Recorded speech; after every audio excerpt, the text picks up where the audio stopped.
Nah adik-adik, sekarang kita akan lanjutkan pembahasan kita mengenai Gestalt Psikologi. Apa yang dimaksud dengan teori Gestalt? Ya? Apakah teori Gestalt ini berhubungan dengan teori persepsi manusia pada objek atau pada warna? Jadi, teori Gestalt menyatakan bahwa sebenarnya otak manusia itu dibuat untuk mampu mengenali struktur, logika, dan pattern atau pola-pola. Jadi ketika kita berusaha untuk mempersepsikan dunia ini, ya, membuat dunia ini bisa kita kenali, sebenarnya otak manusia itu hanya bekerja pada pengenal pola, mengenali struktur yang sudah ada sebelumnya. Jadi pada tahun 1920, sekumpulan psikolog dari Jerman itu mengembangkan teori tentang bagaimana manusia sebenarnya mempersepsikan dunia yang ada di sekitar mereka, yang disebut dengan prinsip-prinsip teori Gestalt. Ya. Nah, apa saja poin-poin dari teori Gestalt psikologi ini? Yang pertama adalah teori Gestalt menyatakan bahwa pemikiran manusia atau human mind itu harus bertingkah laku secara utuh. Jadi tidak melihat sebagian demi sebagian. Jadi human mind itu bertingkah laku melihat sesuatu secara utuh, berhubung-hubungan satu dengan yang lainnya. Kemudian kita disinyalir tidak melakukan fokus hanya pada satu objek tertentu ketika kita melihat dunia atau melihat objek di dunia ini. Jadi kita selalu dipengaruhi atas persepsi kita atau pengamatan kita pada objek-objek lainnya. Jadi walaupun kita sedang mengamati sebuah bagian tertentu atau dari dunia ini atau objek dari dunia ini, tanpa kita sadari, kita sebenarnya melibatkan seluruh pengamatan kita atau persepsi kita pada objek-objek lain di sekitar objek tersebut. Sehingga pikiran kita atau otak manusia itu cenderung untuk mempersepsikan objek sebagai bagian yang lebih besar dari sebuah sistem yang lebih kompleks. Jadi kita selalu berusaha untuk menggabungkan persepsi kita atas keseluruhan bagian objek yang sedang kita amati, bahkan dipengaruhi oleh keseluruhan objek-objek yang ada di sekitar objek yang sedang kita amati. Nah, itulah yang menghasilkan persepsi final dari otak manusia. Nah, contohnya seperti ini. Gambar yang paling sering digunakan sebagai contoh untuk teori Gestalt. What do you see when you look at this image? Apa yang Anda lihat? Kalau ditanya ya, 3 image ini identik gitu ya. Jadi kalau ditanya, misalkan yang sebelah kiri yang berwarna biru, objek apa yang Anda lihat di sana? Sebagian besar orang, bahkan semuanya, itu mulai menyebut objek pertama yang dia lihat adalah segitiga. Tetapi secara nyata, adakah segitiga di situ? Tidak ada. Ya, kemudian yang di tengah juga. Ketika ditanya, objek apa yang kita lihat di sana? Jawabannya lagi-lagi segitiga. Padahal secara nyata tidak ada objek segitiga pada gambar tersebut. Nah, terlebih lagi pada gambar yang paling kanan. Orang-orang mulai menyebut bahwa di situ ada segitiga, atau ada 2 buah segitiga, atau bahkan bisa menyebut ada gambar bintang yang sebenarnya tidak pernah ada secara nyata pada gambar tersebut. Nah, apa yang terjadi di sini? Ketika kita mempersepsikan sesuatu dipengaruhi oleh objek-objek yang lain yang sebenarnya bukan menjadi fokus dari objek yang sedang kita amati. Nah, ini jawabannya. Proses kognitif kita membuat sebagian orang mempersepsikan bahwa di situ terdapat sebuah segitiga. Padahal secara kenyataan, dalam realitasnya tidak ada segitiga pada gambar tersebut. Yang ada hanyalah 3 objek Pac-Man. Pac-Man kalau adik-adik tahu adalah game zaman dulu yang berbentuk lingkaran kemudian dengan mulut yang diiris sebagian dari lingkarannya. Ya. Lalu kenapa kita bisa melihat segitiga? Karena otak kita berusaha untuk menggabung-gabungkan informasi yang terpilah-pilah menjadi sesuatu yang dianggap masuk akal atau yang selama ini adik-adik pernah pelajari. Ya. Jadi tanpa kita sadari, otak kita cenderung otomatis untuk membentuk objek segitiga. Padahal objek segitiga itu tidak pernah ada. Jadi otak kita secara otomatis berusaha mempersepsikan bahwa di situ ada segitiga dengan bantuan persepsi pada 3 bagian Pac-Man yang memang nyata ada. Ya, ketika proses kognitif ini dimulai seperti pada slide ini, maka human brain itu akan melompati dari apa yang sebenarnya terlihat sebagai komponen individu. Jadi kita tidak lagi fokus kepada 1 Pac-Man, 2 2 pigmen, tetapi pada 3 pigmen, dan ketika 3 pigmen itu menjadi satu, ternyata yang kita persepsikan adalah melihat segitiga sebagai satu objek keseluruhan secara utuh.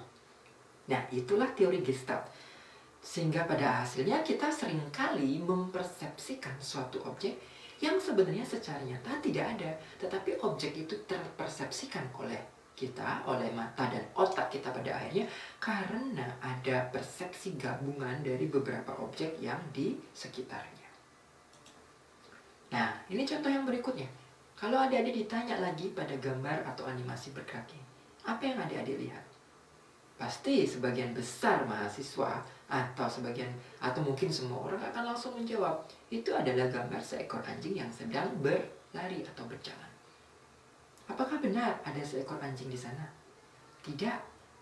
Jawaban yang benar di sini adalah hanya ada sekumpulan titik hitam atau dot hitam. Lalu mengapa mata kita mempersepsikan itu sebagai sebuah objek, yaitu seekor anjing? Karena selama ini kita memang tahu bentuk anjing seperti apa, siluet anjing seperti apa. Jadi dari dot-dot yang terpecah-pecah ini, yang sebenarnya masing-masing objeknya adalah dot-dot tersebut, dot-dot hitam pada gambar ini, berusaha kita gabungkan dengan pengalaman hidup kita, cenderung untuk menganggapnya menjadi satu objek utuh yang lebih kompleks yang disebut dengan seekor anjing.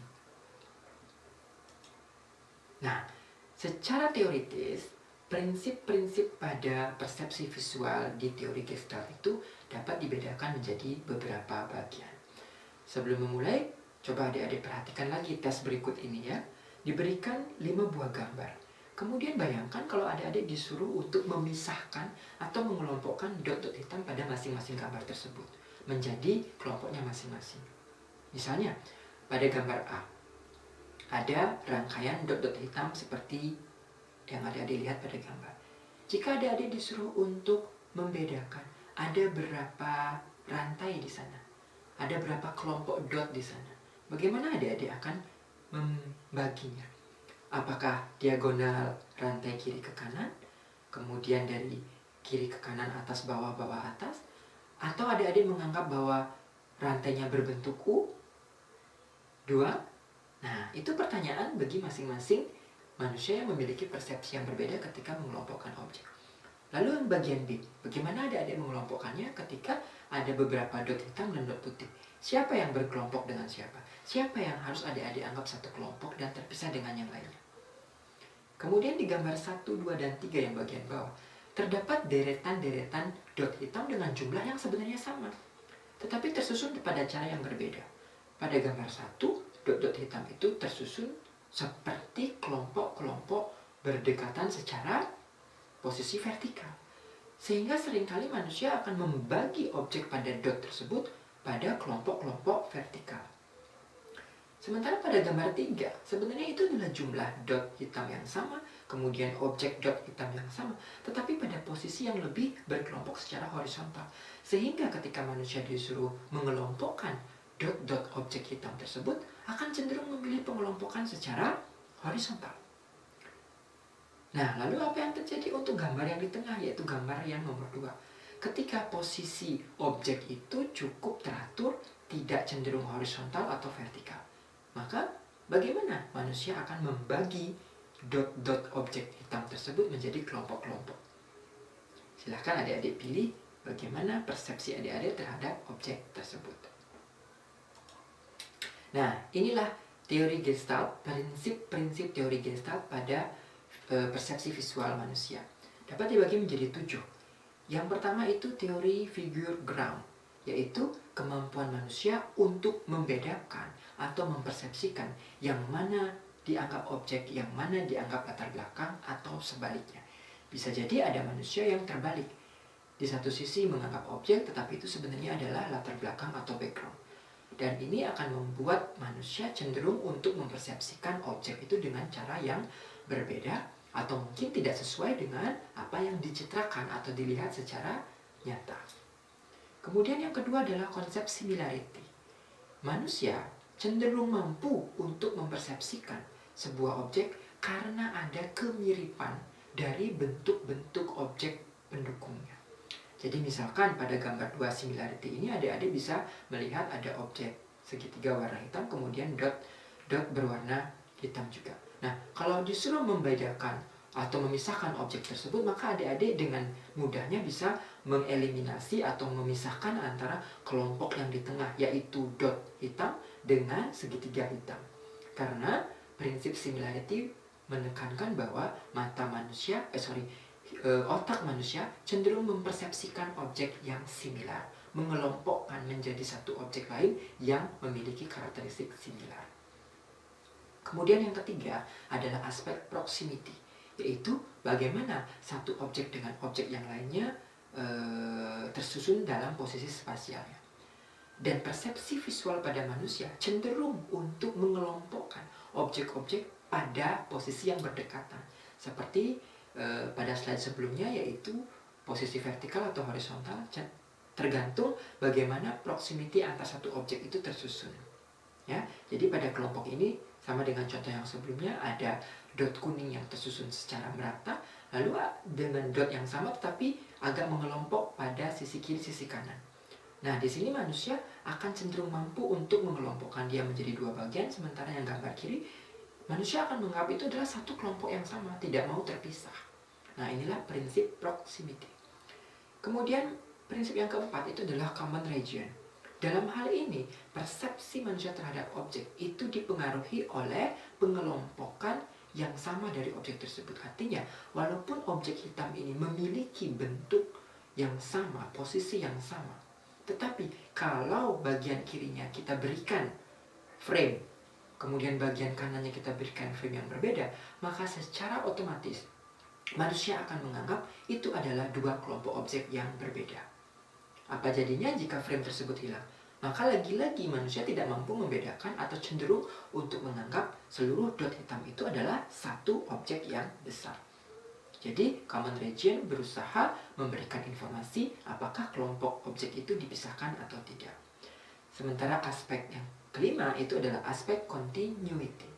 Ya, adik-adik lihat di situ ada gambar dot berwarna merah dan hitam.